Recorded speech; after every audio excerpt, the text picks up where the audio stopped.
So Hassan did a reaction to the manosphere video, specifically the part where I talked about like the best of a leftist counterpart to the manosphere, or counter narrative, counter reaction, whatever. And he made a comment that I guess is a meme in his community, which is that confidence is like a muscle. And it doesn't seem like the people like were fully against it, but like I don't think a lot of people got it. And I thought he explained it well enough, but I wanted to kind of jump into that and talk about a little bit about my sociological background and like research-based ideas around like confidence and like, you know, life, self-help type stuff. So I want to put out there, I think one of the reasons why the left doesn't have a strong self-help apparatus is because most self-help shit is bullshit. And I just think, although there are plenty of grifters with left-leaning, presentations, the self-help grift is a different type of grift. Somebody say, yeah, Hassan is the guy you want for empathy about how hard it is to not get dates. Yeah, like I understand it might sound a little crazy coming from Hassan to say confidence is like a muscle. Because, you know, I'm assuming, I don't know Hassan, we've only had like minor interactions, but I'm assuming from the way Hassan looks that overall Hassan has not struggled for, you know, accessing attention from women, right? That's all assumptions. Ooh, that looks bad. My wife would not accept that. But so as I was saying, like I think the left tends to think like the self-help is bullshit, which it is, right? Like overall, not like the idea of helping yourself and like researching and studying psychology or sociology or human interaction and things like that. That's not inherently bullshit, but the way that self-help is sold is generally bullshit because there's really like not a lot to it. The shit just don't work as it's sold. There's no like magic pill for improving, you know, depressive symptoms, for improving your ability to make friends and talk to people, etc. But you know, I have a background in sociology, and there's one field of sociology in particular, or a couple of fields of sociology in particular that I think are actually like relatively insightful and research based in terms of like how can people improve certain aspects of their lives that is not buy my course, learn this technique for attracting a mate and pretending to be high value or, you know, different things like that. Not to say that some of that stuff doesn't have a technically positive effect, which I'll get into, but overall, I just wanted to, like, people have asked me to do more like advice, low-key type stuff. And that's not really my jam, because like the idea of giving relationship or like love advice, nah. But this particular thing, I do have a relatively decent like background knowledge in, and I want to talk about it because I do think it can be useful. So I don't think I have to like qualify the idea that confidence is attractive, that like appearing and like presenting confidence to a person that you want to be attracted to, or a person that you're attracted to, is useful. Coming off insecure and, you know, awkward is not helping you, right? So then the question is, how can you seem more confident, especially when you're actually not very confident? And I say that from experience because, as I talked about in the other video, I'm not and never was any type of Casanova. I was not a dude that could walk up and spit game to a girl and walk away with a phone number, or, you know, just had a natural appeal. I was not the guy that it was easy for me to talk to girls or attract women. So like, how can you feel confident when like you're not, and you kind of have no reason to be confident? You feel me? And I want to talk, and so I told a story in the last video about how when I crossed in my fraternity, I suddenly had so much more attention from girls than I was used to. And it's actually uncomfortable because I was not very confident in that particular part of my identity in attracting women. The idea that suddenly I had all this attention, it didn't really, it wasn't, I didn't maximize on it, which wasn't really my style anyway. But what it did is serve as like a proof of concept to how confidence isn't real, is essentially what it comes down to. Like when I say it's not real, I mean, it's a social construct. It's not something that is innate. It's not something that is universally measurable. It's something that you maybe feel and that other people feel. And so because of that, when Hassan says confidence is like a muscle, that may sound silly, especially coming from Hassan, who is, again, a very classically attractive, masculine presenting person. The actuality behind it, if you research the conceptual frameworks of how people view and understand confidence, it actually makes a lot of sense. So a lot of the research I've seen on confidence comes from teaching. So, understand we're crossing over a theoretical like concept from one venue to another venue, but I do think it translates pretty well. I reached out to my professor. He hit me back, but he didn't provide me with the paper. There was a paper we read in class, in this one sociology class, the sociology of aging and family or something. So one of the key things about like postmodern thought in general, but especially when you get to sociology, especially like, sociology around like aging, partnering, family, things like that, is that the concept of agency in your decision making is overblown in the way we think about it. Here, so I'm right now, I'm at the beginning of a successful YouTube career, and I get a lot of credit for different things I present to the space. So I always think to myself, who deserves that credit? I wasn't this person 10 years ago. I couldn't have been. I just finished talking to Sean Spear about something that, like, if I started making YouTube content at the same age as most of my peers, it would have been trash. That it took making a lot of mistakes, unlearning a lot of toxic traits, being a teacher for 10 years, 3.5 degrees, my mother having a certain radical black activist background, other members of my family having that background. So it took so many things to contribute to what's happening right here on camera. And I can't take credit for a lot of that. That is a capricious like luck of several factors that lead to what is happening right now. And I bring that up to point out that confidence in a lot of social traits is very similar. So y'all gonna have to just give me grace until I can find this paper, and I'll post it in like the community page and on Twitter. But it's something related to the halo effect. If you know what the halo effect is basically how people can be perceived in a certain way based on what's around them. So like if you present success or present attractiveness, or you have attractive people around you, then people will assume certain features about you and vice versa.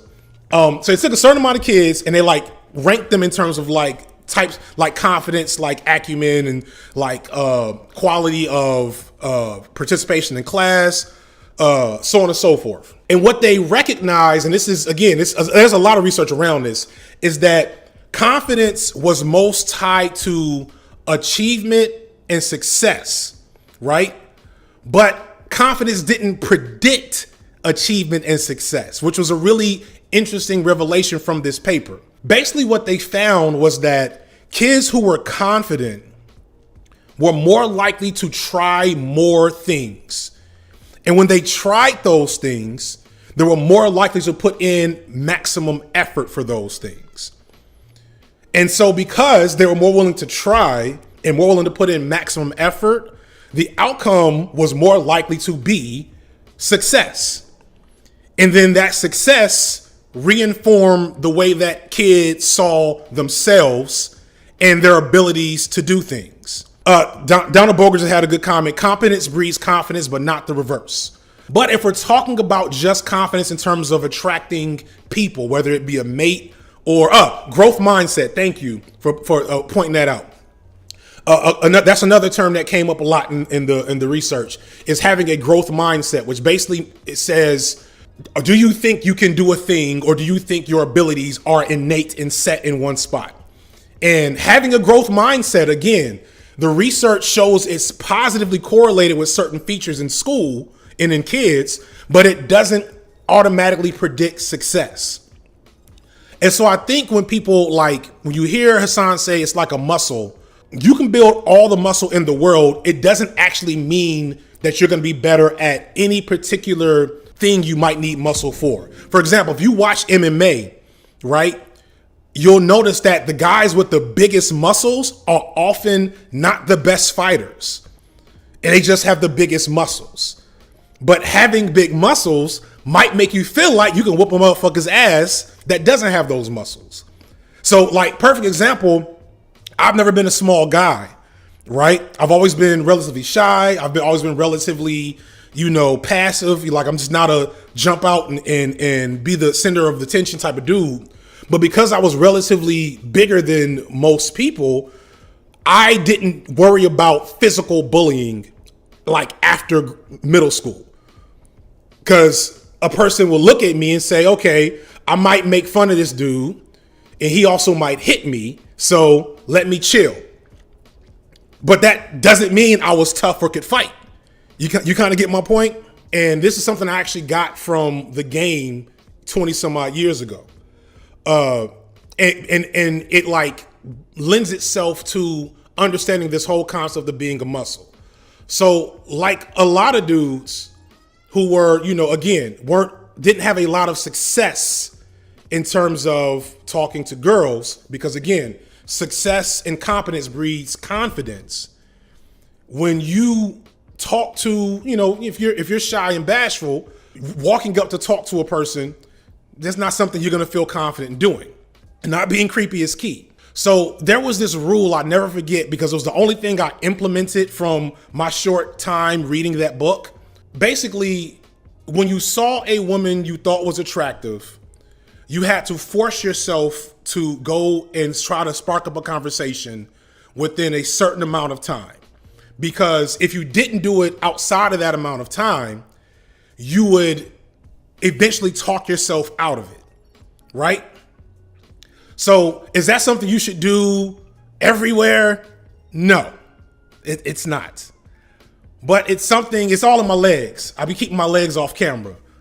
It said, don't look 300 at all. Yeah, it's thankfully, my belly's bigger than it used to be, but it's mostly in my legs. Me and Anthony Fantano could battle if I was as powerful as him, but I don't know if I'm ready for that smoke. So I'll never forget, doing that at a club. I put on the outfit I thought I looked the best in. You know what I'm saying? I was freshly shaved at that point in time, because I was still shaving my head. I didn't have much more of a beard than I have now. And so I said, all right, I'm going to go in this little party and I'm going to just talk. I'm going to just try to spark up conversations. And in doing that, did I strike out? Yes. Pretty much 100%. Pretty much all of the attempts were strikeouts.